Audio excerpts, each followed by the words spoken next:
이렇게 막 싱싱해진 모습이 참 쑥스럽구만. 낯설다. 맞아요. 저도 아침에 눈 뜰 때 한 번씩 꿈꾸는 것 같다 뭐 그런 느낌이 있을 때 있어요. 아직도 낯설어. 아니, 내 친구 중에 요즘에 나이가 있다 보니까 암이 생각보다 많더라고. 맞아요, 맞아요. 그래서 어떻게 얘기를 해줘야 되나, 뭐 병원 갈 때 어떤 팁을 줘야 되나, 이런 게 사실 궁금하기도 하고. 그래서 이 과정을 한번 좀 들어보면 어떨까. 그래서 그쵸, 맞아요. 그 대부분 보면 옆에 뭐 암 환자 이렇게 걸린 사람들 딱 마주하면 그 심정에 대해서 뭐 알 듯한데 어떻게 위로해야 될지 모르겠다는 분들 참 많으시더라고요. 요즘 암 별거 아니야? 이러기도 그렇고. 때려버리지 그러면. 아, 별거 아니다 그러면. 그러니까. 실제 저 병문 하나 와가지고 그런 분도 계셨어요. 암은 없다. 그래서 네가 걸려보든가. 네, 그래서 집에 가. 뭐 이런 이야기가 목구멍까지 올라왔는데, 예, 뭐 그랬던 적도 있고. 그러니까 참 힘든 사람을 더 힘들게 하는 위로나 이런 게 참 많은 것 같아요. 처음 진단받고 그 전에 뭐 이런 과정들 있잖아. 음. 그런 거를 내가 어떻게 친구의 이야기를 들어주면 될까? 일단은, 제 경험을 미루어서 느껴본다면 그 상황을 내 스스로가 인지한다는 것 자체가 이게 쉬운 일이 아니에요. 부정하고 싶은 느낌 때문에 왜 하필 이런 일이 내게? 이것만 가득하고 사실 의사가 무슨 이야기를 해도 귀에 잘 들어오지 않는? 그래서 며칠이 지나고 그 현실이 인식이 되는? 저는 이제 그랬어요. 그래서 그 인정이 되기까지 좀 시간이 많이 필요했던. 너 혹시 의사랑 싸웠다고 하지 않았어? 그럼요. 그 자궁경부암 진단받던 그 과정이 좀 많이 느껴지는데, 일단 뭐 제 몸 상태가 기본적으로 뭐 여성 질환 쪽이 뭐 괜찮지는 않았단 말이죠. 뭐 또 스트레스도 많이 받고 그러다 보면 뭐 술도 마시게 되고 과로도 하고 뭐 그런 식의 삶을 살았다 보니까 뭐 몸에 대해서 이상을 느껴도 크게 관심을 안 뒀다가 그래도 좀 미쓰고 하니까 나름 정기 검진은 받고 있었단 말이죠. 그래서 뭐 당연히 이상이 발견되기도 하고 그래서 관리하고 있는 그 가운데 어느 날 그 건강보험관리공단인가? 거기에서 이제 국가 무료 검진 그게 날라왔어요. 유일하게 하나 되는 거? 하나. 그때 제가 33세, 그러니까 만이 31세인가 2세 되니까 처음으로 무료 건강검진하는 게 자궁경부더라고요. 근데 사실 저는 거기에 좀 선입견이 많았어요. 이 무료 검진이다 보니까 뭐 동네 어느 병원이다 가도 뭐 다 할 수 있다 그러니까 뭐 얼마나 정확하게 해주겠어. 그래서 그냥 뭐 대수롭지 않게 느꼈다가 뭐 일단 그게 날라왔고 그래 좀 하긴 해야 되는데 이런 느낌이 있다가 뭐 그때 당시에 제가 작은 공부방을 하고 있었잖아요. 뭐 친구한테도 그게 날라왔다 하고 그래서 뭐 어떡할 거냐 이런 이야기 하다가 뭐 있는 공부방 근처에 아주 큰 암센터가 몇 년 전에 이렇게 딱 세워졌는데 거기에서 그런 전체적인 검사를 해준다는 거예요. 그래서 야, 이 시설이 저렇게 좋은데 다른 데는 몰라도 거기 가봐야지 해서 갔죠. 가가지고 뭐 편안하게 받고 2주 후에 이제 결과 날라온다고 해서 그런가 보다 하고 뭐 나름 이렇게 뭐 이것저것 하고 있다가 퇴근길에 집에 갔는데 이제 우편함에 뭐가 꽂혀 있더라고요. 근데 그걸 이렇게 봤는데 느낌이 쎄해. 뭔가 쎄해. 그래서 그 당장 못 뜯어보겠더라고. 그게 뭔지 무슨 사형 선고 받는 느낌 같기도 하고. 뭐 과정에서 좀 많이 잘못을 저질렀나 봐. 잘못을 많이 저질렀죠. 뭐 당연히 뭐 제가 이제 진단받은 게 자궁경부암이다 보니까 그쪽 관련 이상들이 좀 있었겠죠.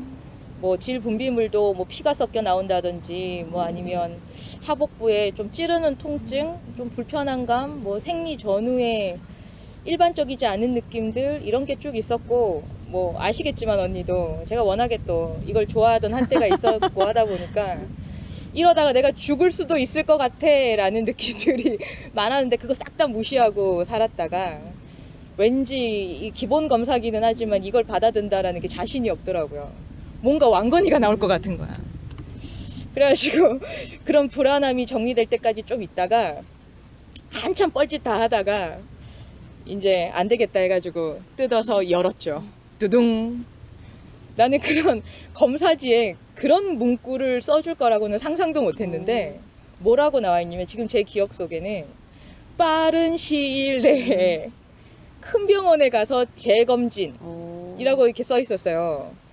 그래서 아니 빠른 시일 내라는 게 이게 좀처럼 쓰는 표현은 아닌 것 같은데 그래서 좀 당황했죠. 그래서 세포가 이상한 게 발견이 됐다라는 뭐 이것저것 막 이렇게 있던데 뭐 피검사 결과도 어쩌고 저쩌고 그래서 아 이건 좀 뭔가 심각한가 보다 라고 해서 이제 그 다음날 부랴부랴 뭐 여기저기 병원에 전화를 해서 알아봤더니 암센터에서 그 무료 검진을 받았는데 그걸 가지고 바로 그 대학병원에다가 접수를 할 수 있다 그래서 뭐 잘 됐다. 소견서 떼고 이럴 필요 없으니까. 그래서 바로 예약을 해서 의사를 만났죠. 네. 한 이틀인가 의사를 찾아갔는데 여자 의사가 이제 저를 맞이했어요. 근데 나는 뭐 한 1년 전에 그런 부인과 검사를 했을 때 그냥 이형증 정도라 관리 잘하면 된다라고 그랬으니까 뭐 크게 염증이 좀 심하겠지. 뭐 그 정도 느끼고 이제 내시경을 했는데 내시경을 하는 과정에 그 의사 선생님이 그러시더라고요. 말을 한 게 아니라 한숨을 쉬어. 그 한숨이 누가 봐도 알겠는 한숨 있잖아요. 이런 탄식 섞인 그런 느낌이었는데 뭔가 그 한숨 소리를 듣는 순간 심장이 발끝까지 떨어지는 느낌이라고 해야 되나? 그때부터 이제 약간의 정신이 없어지는 상황이었어요. 그리고는 이제 그 내시경을 마치고 의사랑 이렇게 데스크 하나 두고 마주 앉았는데 의사가 이제 나는 이제 눈알만 굴리면서 의사 눈을 계속 바라보고 있는데 나를 못 쳐다보면서 이야기를 해요. 그래서 어떤데요? 라고 하니까 암 같아요 이러더라고요. 암이요? 그랬더니 아니 무슨 조직 검사도 안 하고 뭐 아무것도 안 하고 뭐 암이래요. 그랬더니 염증일 수 있잖아요. 그랬더니 이거는 염증일 수 없다고. 단호박이더라고. 어떻게 염증일 수도 있지 않냐고. 아니라고. 이것만 한 서너 차례 반복했던 것 같아요. 막 제 뭐 언성이 막 높아지면서 그게 도무지 인정이 안 돼가지고 제가 이제 그러고 있으니까 의사가 답답했는지 영상을 이렇게 돌리더니 제 경부 사진을 보여주더라고요. 그리고 염증일 수 있잖아요. 내가 또 우겼더니 염증 사진하고 비교까지 해주더라고요. 근데 너무 달랐어요. 제 눈으로 보니까 그리고 암 사진도 보여줬거든요. 다른 케이스. 그랬더니 너무 똑같더라고. 그래서 반박을 할 수 없겠더라고요. 그때부터는 암이구나 하고는 의사가 뭐라고 하는데 귀에 하나도 안 들리고 그냥 이렇게 넋놓고 있는 상황. 너무 당황을 하니까 가슴이 철렁거리기는 한데 눈물도 안 나고 어떻게 해야 될지에 대한 것도 사실 뭐 모르겠고 그러다가 이제 의사가 저한테 뭐 어쩌고 저쩌고 어때요? 라고 했을 때 이제 제정신이 좀 돌아와가지고 예? 라고 했더니 얼른 치료 계획을 잡으셔야 될 것 같습니다. 그다음에 지금 뭐 교수님 이렇게 연결해서 상황 이렇게 만드시는 게 나을 것 같습니다. 라고 해서 간호사하고 이제 뭐 어떤 예약이라던가 치료 과정에 대해서 설명 듣고 잡으라 그러더라고요. 그래서 네, 이게 꿈인가? 정말 꿈꾸는 것 같았어요. 그리고 이제 걸어 나오면서 이런 게 왜 나한테? 이런 느낌도 있었고 그 간호사한테 가는 그 길목에 사실 좀 많은 생각들이 스쳐갔어요. 그때 당시에 이제 제가 공부방을 이전을 해서 아주 부푼 꿈에 있잖아요. 왜 그리고 새로 시작하는 왜 하필 이때? 네, 나 이제 좀 살만한데 모든 그런 것들을 이제 좀 견뎌내고 이제 뭔가 제대로 해볼 수 있겠다라는 그 느낌이 딱 서 있는데 그 몇 개월 안 됐는데 딱 그런 상황이 만들어지니까 어떡하지? 이런 막막한 느낌? 그래서 어쨌든 뭐 그런 거 주렁주렁 달고서 스케줄 잡고 이제 MRI 이제 찍는 거 아니겠어요? 그래서 그날 다 찍은 거야? 그날은 예약만 잡고 응급으로 넣어주니까 뭐 한 며칠 있다가 바로 날짜가 나오더라고요. 그래서 응급으로 뭔가를 찍는다라고 하니까 느낌 자체가 뭐 좀 많이 심각한가 뭐 이런 느낌? 뭐 그게 기본이기는 하던데 어쨌든.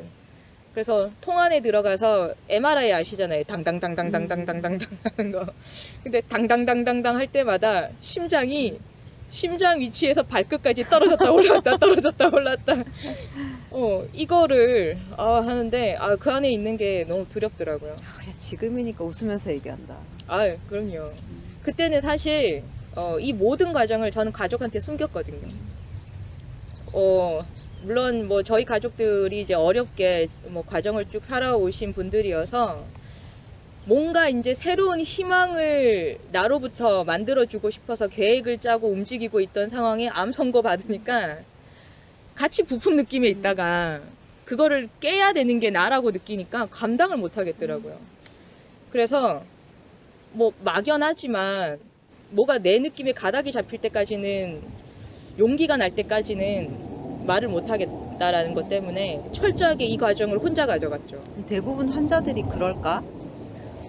제가 병원 생활을 좀 오래 하면서 많은 환자분들하고 이야기를 할 때 가족에게 숨기는 분도 계셨고, 초반에. 그 다음에 가족한테 알리는데 지인한테 숨기는 분이 계셨고, 그 다음에 뜻밖의 만천하에 오픈하시는 분이 계셨는데, 근데 거의 대부분의 기본적으로 갖고 있는 느낌은 이랬던 것 같아요. 뭔가 내 스스로가 하자스러운 느낌? 그 다음에 나를 어떻게 그렇게 좀 불쌍하게 바라보는 시선, 이런 것들이 되게 부담스러워 하셔서 망한 인생이라고 느끼는 게 되게 크신 것 같았어요. 저도 그랬고. 그래서 오픈을 못하는 경우를 좀 많이 봤어요. 그리고 이야기를 할 때, 내 스스로가 그런 이야기를 할 때도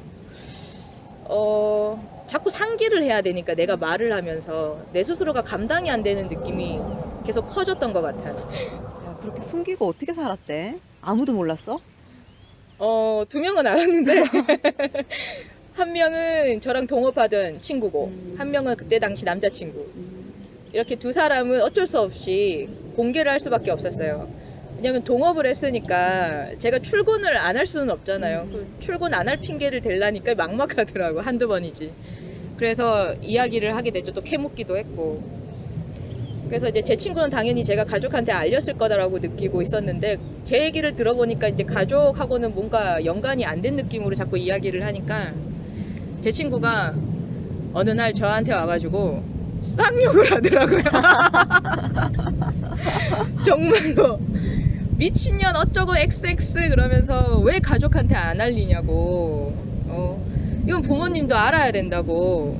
그래서 내가 아직 말할 용기가 없어서 이야기를 못 하겠다라고 했더니 막 힘든 제 앞에서 더 힘들게 인연을 끊겠다는 등, 어쩌겠다는 등, 아니면 내가 가족한테 가가지고 이야기를 하겠다는 등 별별 방법을 다 쓰더라고요.